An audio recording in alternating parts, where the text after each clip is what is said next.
सुप्रभात।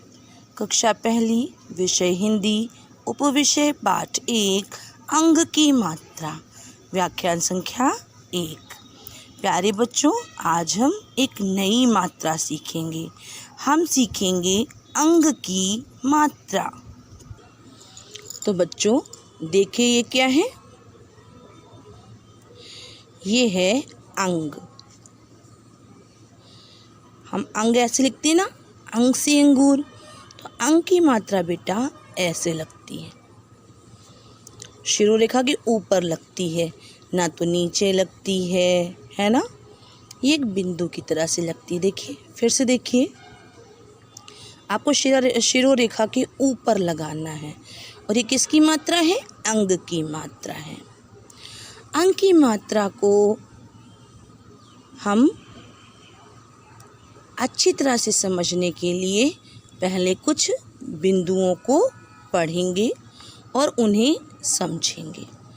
ठीक है? तो चलिए, ये देखिए बच्चों, ये क्या है?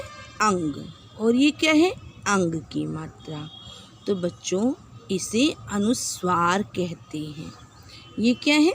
अंग की मात्रा है ना, पर इसे हम क्या कहते हैं? अनुस्वार। बोलिए मेरे साथ, अनुस्वार। ये क्या है? अनुस्वार। अंग की मात्रा है और अंग की मात्रा को हम क्या बोलते हैं? अनुस्वार। मेरे साथ दोहराइए, अनुस्वार। अंग की मात्रा को हम क्या कहते हैं? अनुस्वार। अब दूसरा देखिए, इसका प्रयोग व्यंजनों के साथ होता है। अब देखिए, ये क्या है? अंग। और ये रही बेटा अंग की मात्रा। इसे हम क्या बोलते हैं? अनुस्वार कहते हैं। ये क्या लिखा है? क, ये ख, ये ग, ये घ।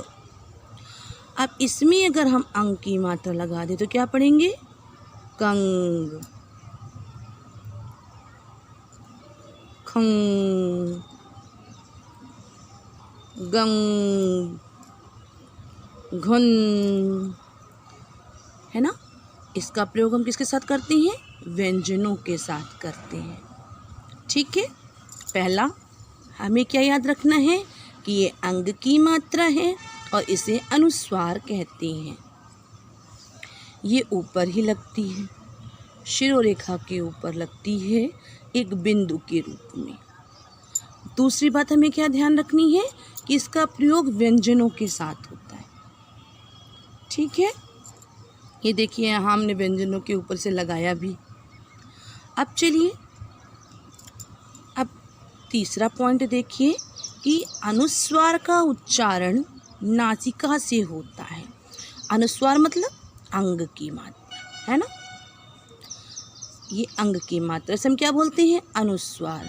तो अनुस्वार का उच्चारण नासिका से होता है। ये देखिए, मैंने नाक भी बना रखी है ना। तो अनुस्वार का उच्चारण किससे होता है? नासिका से होता है। जिनमें आपको अनुस्वार दिखाई देगा वो शब्द आप नासिका की मदद से पढ़ोगे। ठीक है? अब अगला बिंदु देखिए, अनुस्वार वर्णमाला के पंचम वर्ण के स्थान पर प्रयोग में आता है, तब इसका रूप अनुस्वार होता है। बच्चों अभी वर्णमाला मैंने आपको बता रखी है ना। हमने पढ़ा था ना वर्णमाला। और अनुस्वार मैंने आपको बता दिया कि अंग की मात्रा को अनुस्वार कहते हैं। अब पंचम वर्ण आपको नहीं पता है। पंचम का अर्थ है पांचवा, है ना।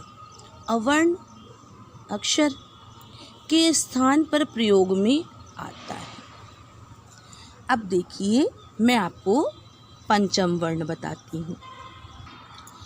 ये देखिए बच्चों, यहाँ पे व्यंजन लिखे हुए हैं, क, ख, ग, घ, अंगा। तो इसका नंबर क्या है, जरा पढ़िए।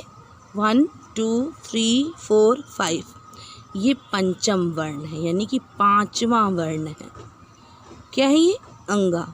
अब इसमें पढ़ते हैं च, छ, ज, झ, इया। तो पांचवा वर्ण क्या हुआ? इया। ट ठ ड ढ ड़, पांचवा वर्ण क्या है? ड़। त थ द ध न, पांचवा वर्ण क्या है? न। प फ ब भ म, पांचवा वर्ण क्या है? म। तो बच्चों ये हमारे व्यंजन में पंचम वर्ण है, यानी कि ये पांचवा वर्ण है। ठीक है, समझ में आया? अनुस्वार वर्णमाला के पंचम वर्ण के स्थान पर प्रयोग में आता है, तब इसका रूप अनुस्वार होता है ना? अंग होता है, यह अनुस्वार होता है। ठीक है, और मैंने आपको पंचम वर्ण भी बता दिए। देखिए इसे, देखिए पंचम वर्ण कौन कौन से हैं, पहले हम लिख लेते हैं। देखिए क वर्ग में क्या है पंचम वर्ण? अंगा। च वर्ण में पंचम वर्ण क्या है? इया। ठीक है, ट वर्ण में ड़, त वर्ग में न, और प वर्ग में म। तो ये हमारे पंचम वर्ण हैं। अब देखिए यहाँ एक शब्द दिया गया है ग, और ये देखिए अंगा, और इसके नीचे ये हलंत लगा हुआ है बेटा, इसका मतलब ये आधा है। और ये क्या है? गा। अब इसे पढ़ के जरा दिखाइए, पढ़ पाएंगे आप? पढ़ने की कोशिश कीजिए। ग अंग गा। अगर मैं इसको ऐसे लिख दूं, ग, ग में अंग की मात्रा, ग, ग में आ की मात्रा, और ऊपर शिरोरेखा। अब इसे पढ़िए, पढ़ लेंगे आप? क्या है ये? गंगा, गंगा। ये देखिए, ये जो अंगा यहाँ पे था आधा, वो अनुस्वार में बदल गया, और हमने इसे क्या पढ़ा? गंगा। अब देखिए दूसरा शब्द देखिए, च, ये देखिए इया है ना, ये देखिए आधा इया लिखा हुआ है यहाँ पे, च ल। अब इसको कैसे लिखेंगे? देखिए च लिखेंगे, च पे अंग की मात्रा, फिर च और ल, ऊपर शिरोरेखा। क्या पढ़ेंगे इसे? चंचल। क्या पढ़ेंगे? चंचल। गंगा चंचल। ये देखिए घ और आधा ड़ लिखा हुआ है, इसको अगर हम ऐसे लिख दें, घ अनुस्वार, ट में बड़ी की मात्रा, ऊपर शिरोरेखा, तो क्या पढ़ेंगे? घंटी। क्या पढ़ेंगे? घंटी। क्या पढ़ेंगे? घंटी। गंगा चंचल घंटी। अब ये देखिए ब अधन द र। अगर मैं इसको ऐसे लिख दूं, ब अनुस्वार, द र। अब इसे आप पढ़िए, बंदर, बंदर। अच्छा अब इसे देखिए, च में छोटे उ की मात्रा चु, अधम ब क, है ना। अब इसे लिखेंगे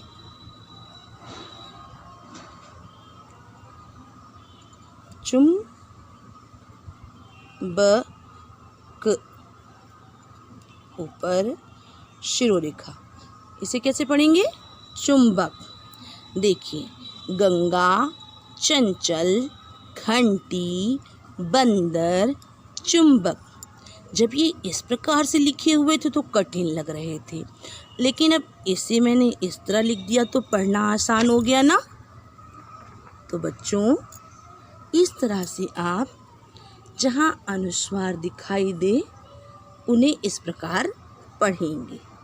अब चलिए ये अंग और ये उसकी मात्रा, इसे हम किस नाम से जानते हैं? अनुस्वार के नाम से। अभी जब हम शब्द पढ़ रहे थे तो कुछ शब्द की आवाज़ अंग की आ रही थी, कहीं पे हमने न का उच्चारण किया यानी कि आधा न का, कहीं पे हमने आधा म का उच्चारण किया। देखिए गंगा, उसमें अंग की आवाज़ आई ना, गंगा। जब हमने घंटा, घंटा, तो न की आवाज़ आ रही है। अगर इस शब्द को हम पढ़ें तो क्या पढ़ेंगे? अंबा। अच्छा लग रहा है क्या आपको? नहीं। अनबा तो नहीं पढ़ सकते। अब जरा म, आधा माँ का उच्चारण करके देखिए, अम्बा। जी हाँ, इसमें आधा माँ का उच्चारण हुआ। इसे कैसे पढ़ेंगे हम? अम्बा। गंगा, घंटा, अम्बा। तो अभी जो हमने पढ़ा उसमें हमें क्या क्या याद रखना है कि पहली बात, अंग की मात्रा शिरोरेखा के ऊपर लगती है, इसे हम अनुस्वार की मात्रा कहते हैं। इसे हम 3 तरह से पढ़ सकते हैं। कभी हम अंग का उच्चारण करते हैं, कभी हम आधा न का उच्चारण करते हैं और कभी हम आधा माँ का उच्चारण करते हैं। साथ ही साथ इसका उच्चारण कहाँ से करते हैं हम? नासिका से करते हैं, नाक से करते हैं। ठीक है बेटा, तो ये बातें बहुत ज़रूरी थी मुझे आपको समझाना। अब चलिए शुरू करते हैं आज का कार्य। तो चलिए, सबसे पहले आप बनाएंगे 3 लाइन का फॉर्मेट। देखिए, सबसे पहले आपको लिखना है दिनांक और उसके नीचे दिनांक आपको डाल देनी है आज की। बीच में आप लिखेंगे पाठ 1 और उसके नीचे लिखेंगे अंग की मात्रा। इधर आपको लिखना है मंगलवार। ये देखिए, मंगलवार में भी अंग की मात्रा आई हुई है और उसके नीचे लिखेंगे आप कक्षा कार्य। तो बच्चों देखिए, हम क्या पढ़ रहे हैं? अंग। और अंग की मात्रा कैसे लगती? शिरोरेखा के ऊपर लगती और बिंदु की तरह से लगती है। ये देखिए, है ना, ये क्या है? अंग की मात्रा। अब देखिए, अगर इसे हम क में लगा दें, का में लगाएंगे तो अगर हम क में अनुस्वार की मात्रा भी लगा दें और घ में आ की मात्रा लगा दें, ऊपर शिरोरेखा खींचें, तो इसे क्या पढ़ेंगे? कंघा। क्या पढ़ेंगे? कंघा, कंघा। अब चलिए, ख लिखिए और ख में अगर हम अंग की मात्रा लगा दें, क्या पढ़ेंगे? खम। क्या पढ़ेंगे? खम। अंग की मात्रा लगाई, खम, और भ में आ की मात्रा लगा दीजिए। क्या पढ़ेंगे आप इसे? खंभा। क्या पढ़ेंगे? खंभा, खंभा। अब चलिए, ग में अंग की मात्रा लगाएंगे, क्या पढ़ेंगे? गंग।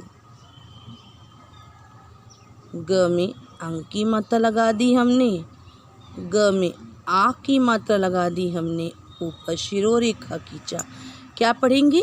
गंगा। अब देखिए,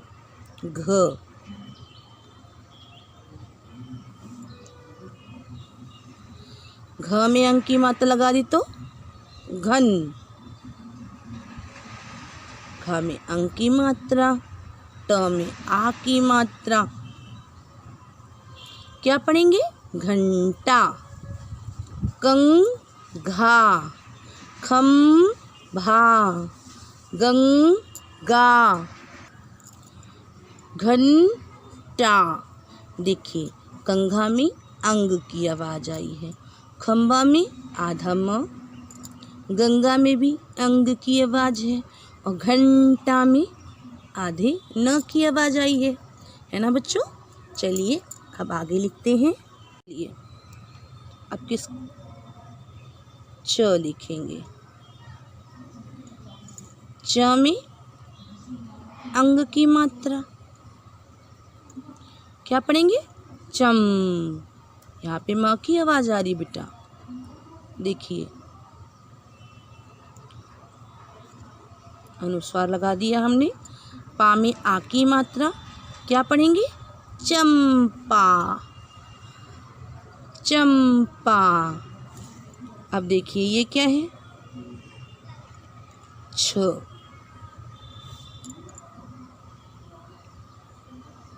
छ में अगर अंग की मात्रा लगा दें क्या पढ़ेंगे? छंग। देखिए यहाँ पे छ में जब मैंने अनुस्वार अंग की मात्रा लगाई और द लिख दिया, अब इसे कैसे पढ़ेंगे? छंद। यहाँ इसका उच्चारण आधा न के रूप में हुआ है। ठीक है बेटा, छंद।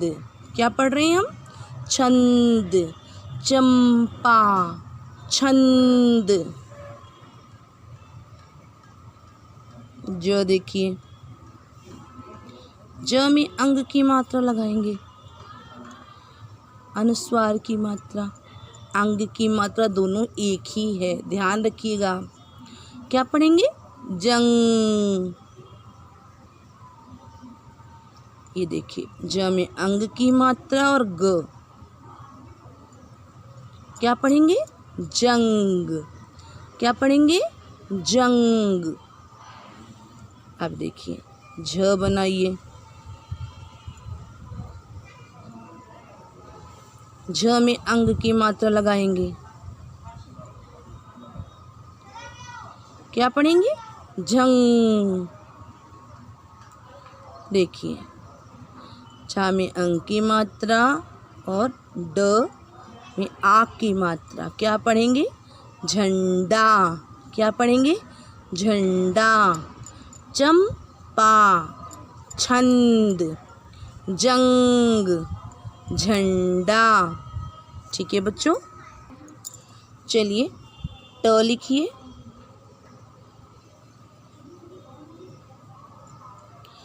ट में अंग की मात्रा लगाएंगे तो क्या पढ़ेंगे? टंग। अब देखिए ऐसे शब्द बनाते हैं। टंग, का में आ की मात्रा और र और ऊपर शिरो रेखा क्या पढ़ेंगे? टंकार। ठीक है बेटा, ठ लिखिए।